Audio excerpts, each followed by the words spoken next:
अंतःकरण निर्मल कर देती है। गंगा की धार में डुबकी लगा लो, गंगा की धार में डुबकी लगा लो। गंगा स्नान कर लो, गंगा स्नान कर लो, गंगा स्नान कर लो, गंगा स्नान कर लो।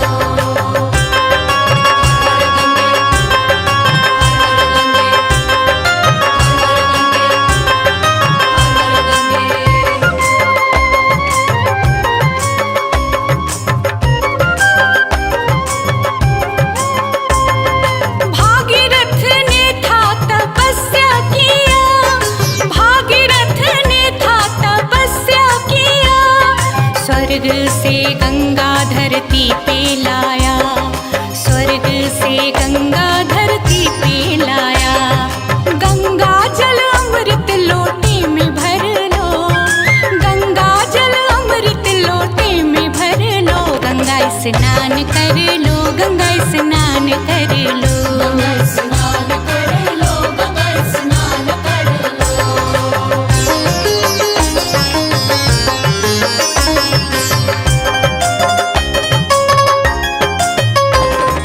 त्रिपथगामिनी गंगे मोक्षदायिनी, त्रिपथगामिनी गंगे मोक्षदायिनी। शिव की जटा में है पापनाशिनी, शिव की जटा में है पापनाशिनी। हर हर गंगे का सब जाप कर लो, हर हर गंगे का सब जाप कर लो। गंगा स्नान कर लो, गंगा स्नान कर लो, गंगा स्नान कर लो, गंगा स्नान कर लो।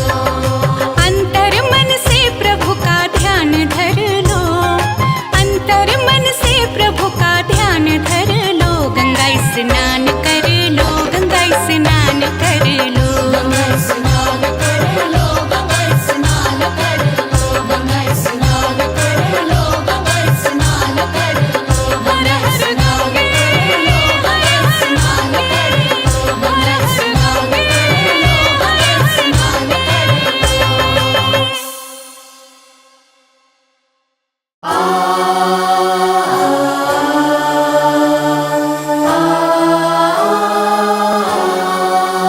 मानो तुम्हें गंगा माँ ना मानो तो बहता पानी।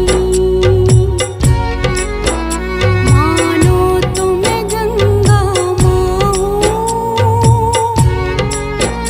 ना मानो तो बहता पानी।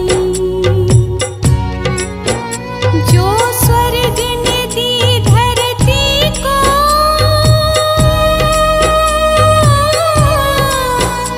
जो स्वर्ग ने दी धरती को।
डुबकी तू भी लगा ले, हो डुबकी तू भी लगा ले, गंगा में तेरा मन चंगा हो जाएगा।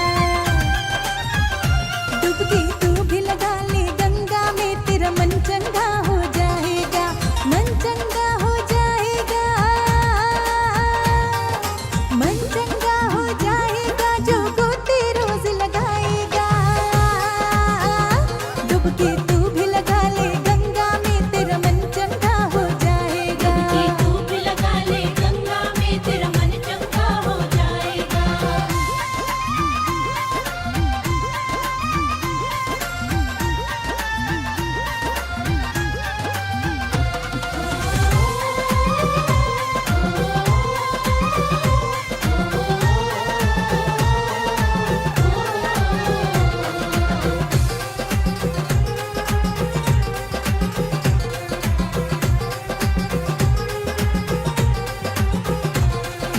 मन की आंखें खोल देख ले, सुंदर कितना नजारा है, सुंदर कितना नजारा है, सुंदर कितना नजारा है।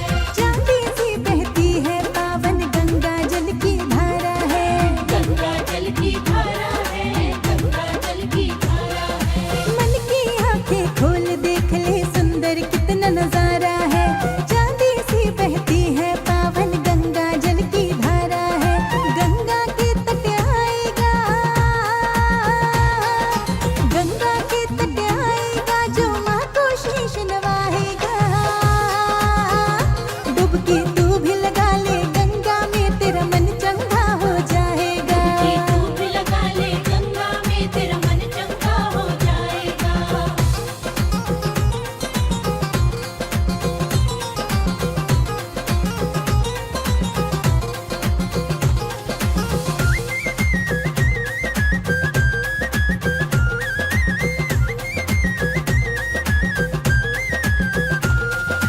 गंगा माँ की महिमा को तू जाकर ही पहचानेगा, जाकर ही पहचानेगा, तू जाकर ही पहचानेगा।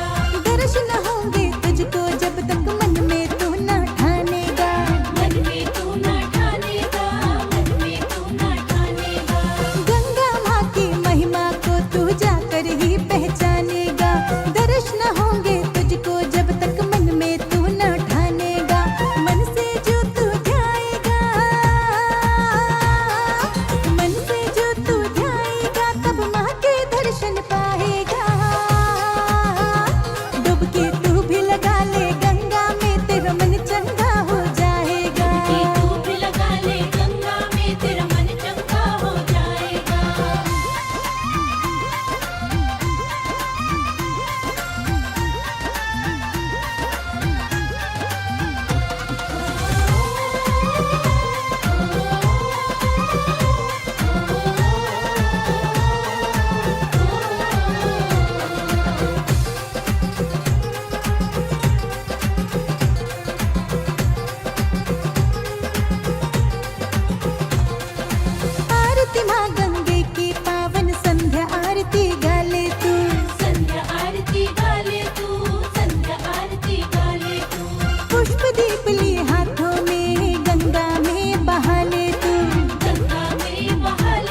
भी मिट जाए। आओ गंगा के स्नान की महिमा तुम्हें बताए। आओ गंगा के स्नान की महिमा तुम्हें बताए। कहते हैं वेद पुराण गंगा माँ बड़ी महान, जो इसमें करे स्नान होता उसका कल्याण। कहते हैं वेद पुराण गंगा माँ बड़ी महान, जो इसमें करे स्नान उसका होता कल्याण।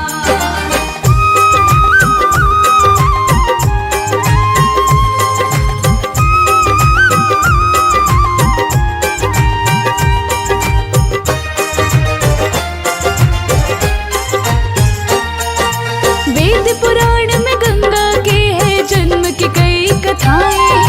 गंगा माता के बारे में हमको वो बतलाए। वामन पुराण में भी इसका वर्णन किया गया है। कैसे जन्म हुआ गंगा का सब कुछ लिखा हुआ है, सब कुछ लिखा हुआ है। गंगा माता की महिमा को वेद पुराण भी गाए। गंगा माता की महिमा को वेद पुराण भी गाए। आओ गंगा के स्नान की महिमा तुम्हें बताए। कहते हैं वेद पुराण गंगा माँ बड़ी महान, जो इसमें करे स्नान होता उसका कल्याण। कहते हैं वेद पुराण गंगा माँ बड़ी महान, जो इसमें करे स्नान उसका होता कल्याण।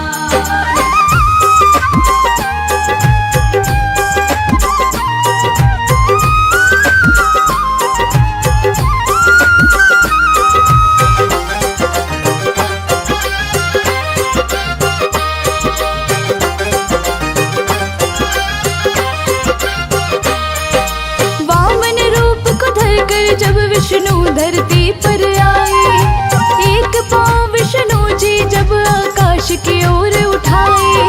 ब्रह्मा जी ने विष्णु के जब चरणों को धोया था। एक कमंडल में उस जल को ब्रह्मा जी ने भरा था। ब्रह्मा जी ने भरा था।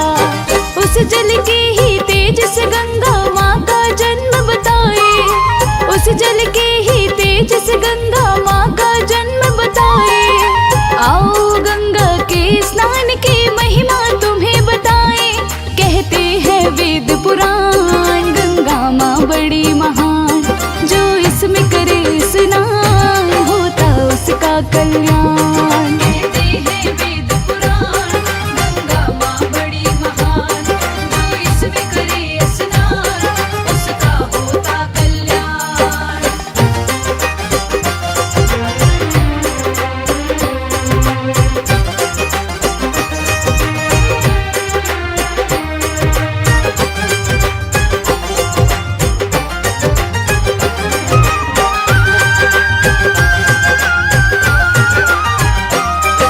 भागीरथ ने अपने पितरों की करनी चाही भलाई। इसीलिए गंगा मैया को धरती पे थी बुलाई। धरती लोक में 7 धाराओं में आए गंगा माता। इसमें जो स्नान करे रोग शोक मिट जाता, रोग शोक मिट जाता। गंगा के स्नान से अपना जीवन सफल बनाए। गंगा के स्नान से अपना जीवन सफल बनाए। आओ गंगा के स्नान की महिमा तुम्हें बताए। कहते हैं वेद पुराण गंगा माँ बड़ी महान, जो इसमें करे स्नान होता उसका कल्याण। कहते हैं वेद पुराण गंगा माँ बड़ी महान, जो इसमें करे स्नान उसका होता कल्याण।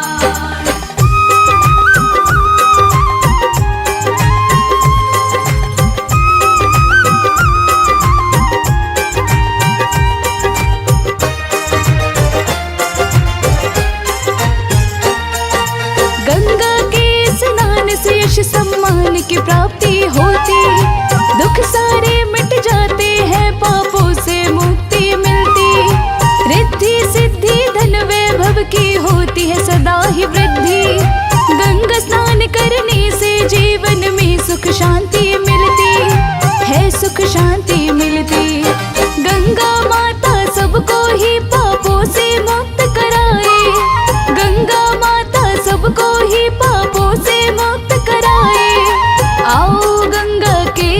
स्नान की महिमा तुम्हें बताए, कहते हैं वेद पुराण। गंगा माँ बड़ी महान, जो इसमें करे स्नान होता उसका कल्याण। कहते हैं वेद पुराण, गंगा माँ बड़ी महान, जो इसमें करे स्नान उसका होता कल्याण।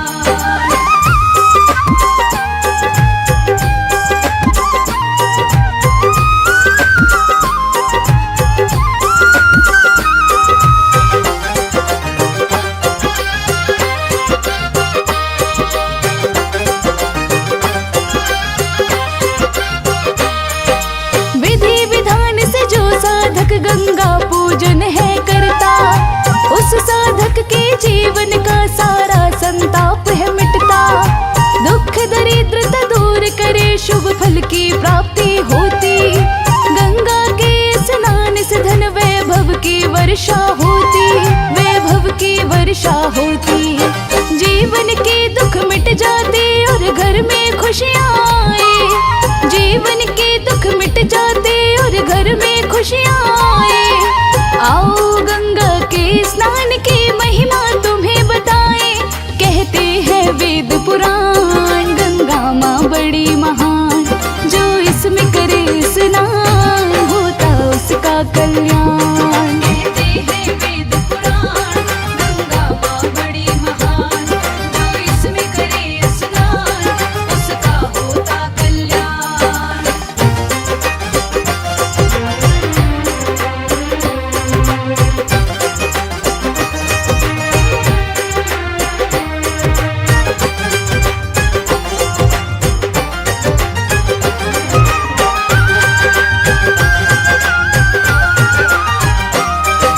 हिंदू धर्म में गंगा स्नान की महिमा बड़ी ही न्यारी। गंगा के स्नान से मिट जाती है सब बीमारी। किस्मत वाला वो साधक जो करता गंगा स्नान, गंगा माँ के ध्यान से ही हो जाता है कल्याण, हो जाता है कल्याण। निर्मल मन से गंगा के चरणों में शीश झुकाए, निर्मल मन से गंगा के चरणों में शीश नवाए। आओ गंगा के स्नान की महिमा तुम्हें बताए, कहते हैं वेद पुराण। गंगा माँ बड़ी महान, जो इसमें करे स्नान होता उसका कल्याण।